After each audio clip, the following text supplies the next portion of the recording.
Hello, everyone, and welcome back to another episode of Voices of Hult.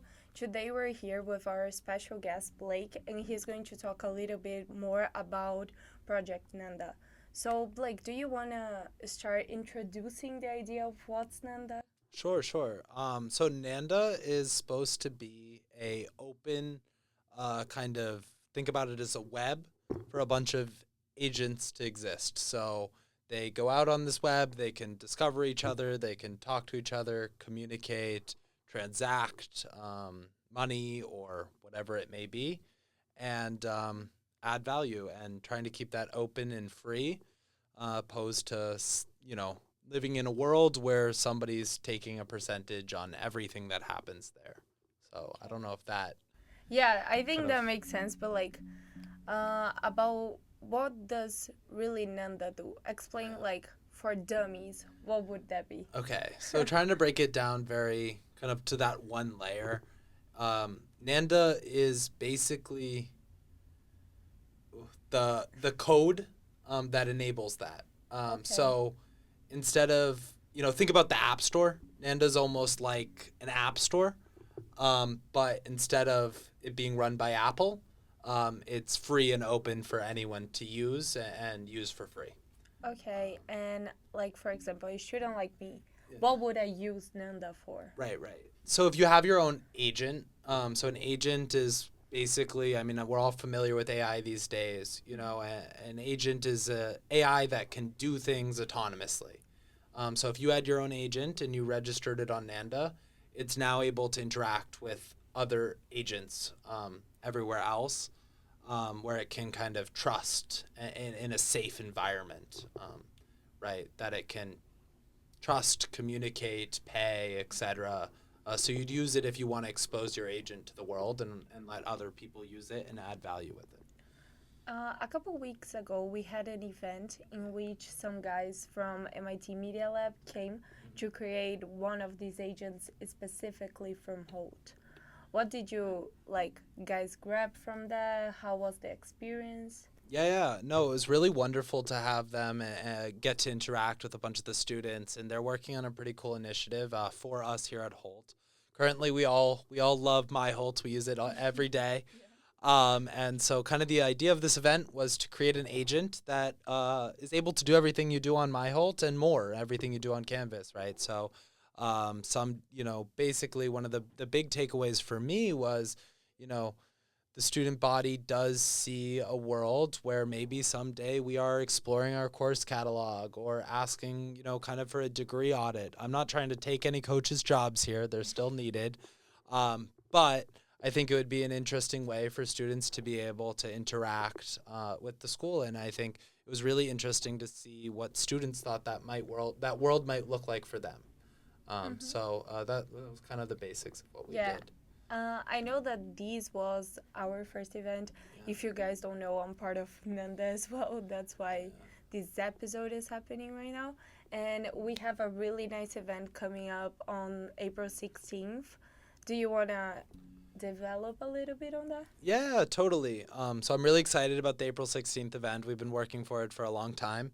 It's actually in partnership with the city. So similarly to the way that we're trying to give every Holt student agent, we're trying to give every agent to a citizen of Boston.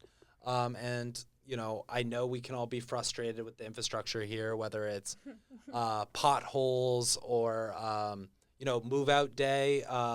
If you want to get rid of your mattress, I mean, what do you do?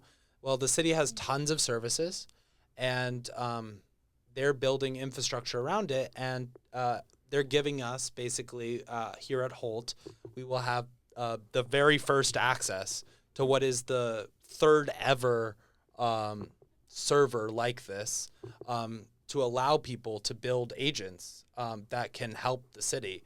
And so, actually, that's what we're going to be doing here today. And I know, like myself, most people at Holt are not very technical, but we have great ideas. And I think it can be really frustrating to not be able to enact those ideas. And so, on this day, on April 16th, we're actually going to be getting down to it. We'll be in the room with people from Northeastern, MIT, BU, working professionals who all know how to develop things. And we'll be coming up with ideas alongside them and then actually building things that are going to take place and hopefully someday be put into the city. So Yeah. I know that for this day we have some really nice judges coming. Do you want to talk a little bit about that? sure, totally. So some of the really cool things that we got to do with this event and partner with were Mass AI Hub. So they're a group bringing AI to the city, including the chief innovation officer of the city. He will be here himself. And not only that, there's some amazing, if you're in the tech world and you know what an accelerator is or a VC, there'll be judges from both of those things. One of them is called Open Accelerator, which is in partnership with IBM, and Red Hat is who owns them. And beyond that, we'll have judges from Wayfair, from different Series B and up startups, as well as judges from the city and judges from MIT. So a really great group of people to be partnering with. And I think it's a really great opportunity for the city and for all these organizations to really see what Holt kids can do and what you can do, because all of these people are constantly looking for talent, and it's not just technical. There's a really crucial role to be played by business people in these developments. Yeah.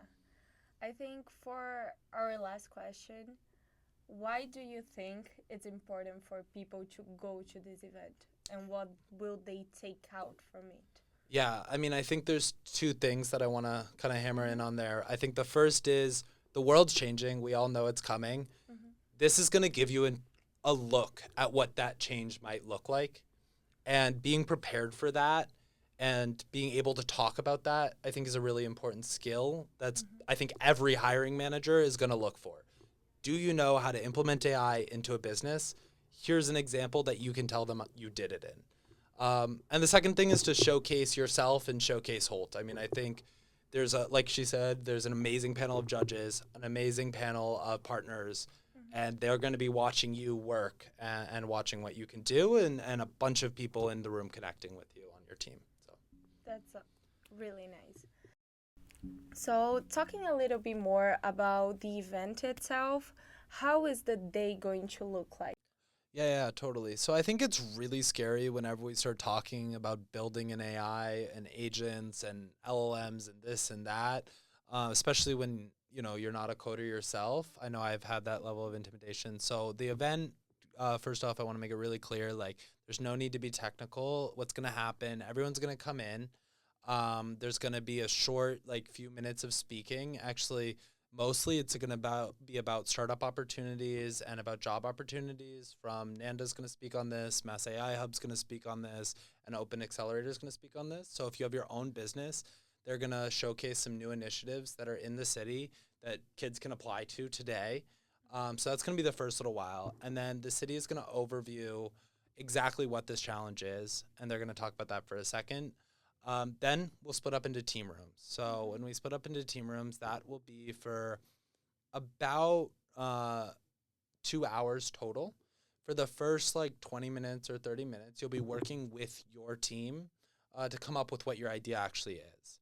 Then for the next 30 minutes, the business students in the room, 30, 45, will start actually finishing up pitch decks that are about 3 slides to quickly explain what does this idea look like, why are you proposing it, and what is the business value to both people in the city, to the city itself, or as an actual kind of business.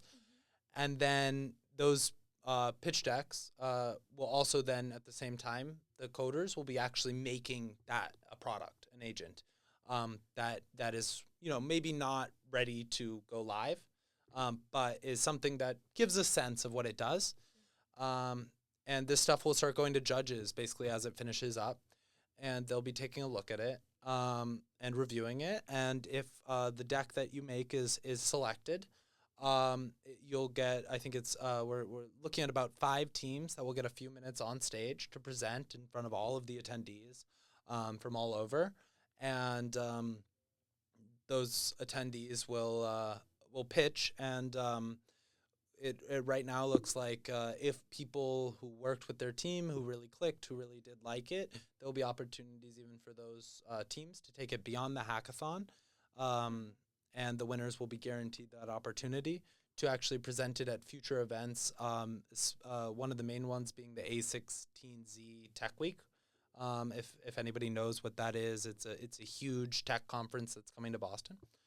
So they'll get the opportunity actually to present their idea again with their team if they want to. So that's a bit of an outline of what that day will actually look like. One thing we were discussing a little bit before recording this was about the importance of like being part of a hackathon and how like winning or being even part of it can help a lot in your resume, in your CV, and all this stuff. Yeah. So there's definitely a few major things that come with hackathon wins. So one thing is the size of the event matters. Hackathon wins, when you're dealing with a partner like the city of Boston, is a great thing that you can put on your resume, you can put on your CV, that shows that in a very short period of time, you were able to go from zero to something functional. And being a part of that is something that employers who are looking for product managers, who are looking for people who can do market research, or anybody who can just put together a deck or a business plan quickly, they all look at hackathon wins as a pretty impressive thing. And I don't know who really goes to a lot of hackathons, but actually if you continuously win hackathons, it can also even help visa processes if you go towards the O1 route. So there's even things there that exist. So, hackathons are a really great thing that I know it's a struggle to not be able to work and try to find real CV pieces. So I definitely think that, if you're coming to this event, placing in it is a big deal. I mean, matters. It makes a lot of sense. And you guys, Hult, mostly international students, you're listening to this, you're seeing this amazing opportunity. Why wouldn't you come? Like, what are you going to do on April 16th? It's a Thursday night. It's pretty short. It's only 4 hours. There will be pizza. I know that's a draw. There will be pizza. There will be pizza. There will be pizza. So yeah, guys, like, it's a great opportunity for you to be there and to develop yourself, even your skills. As Blake said, no need to be a lot of technical. We're looking for people who have great ideas, and those great ideas will show people around you that you can do a lot of stuff even though you don't have the technical background, I will even add that I think there's a really unique place, kind of also going back to the job search right now. There's a really specific group of people who understand the value of technology and what it can do, but also understand everything else around it. Marketing, they understand the accounting of it. They understand the management and product management and what that actually looks like, or how to manage people. And the crossover of people who can understand the technology and understand the theory is small. And if you can be, especially in the world of AI, because it's so new. So if you can be one of those people, I think you're incredibly valuable in the future of business. And, I really think that, Hult starting their computer science program, right? Like this is a step in towards that, of combining these two worlds. I think it's a huge part of what we try to do at Hult. So come if you are scared of AI. Like, this is my ask. I talk to people and they're like, oh, this isn't for me. And I'm like, no, you're the person like who matters here. You're the person who can say, I don't know what an agent is, but if my GPS let me report a pothole, I might use that, Yeah. Like, totally. I don't know. No, yeah, like, and as you said, like, AI is the future. Even though, like, you maybe don't want to work with AI, you need to understand it. Because, like, in the future, if you don't understand AI, you're obsolete. Like, people that understand AI are so, like, in front of others who don't understand how to use it. Because that's the future. And it's brand new, right? And I think also adding on to that about, like, working with an AI, this might be my hot take, but I don't think developers are the ones who are going to round out this revolution, because if we're being real, there's probably, 50, 100 novel inventions that change the technological landscape completely, right? But there's a million business decisions that are going to change that. And so, I don't know, dig in and feel it out and get excited. And don't be scared of it, right? Don't run away from it. Because like you say, if you're the one who's scared of it and you run away from it, it's going to run towards you someday. Like it will get there. It can catch up. Agents are fast. Yeah, true. So guys, that's our episode today. Thank you so much for watching, and I hope to see you all on April 16th for our event together with the City of Boston. Bye. Sign up on Luma.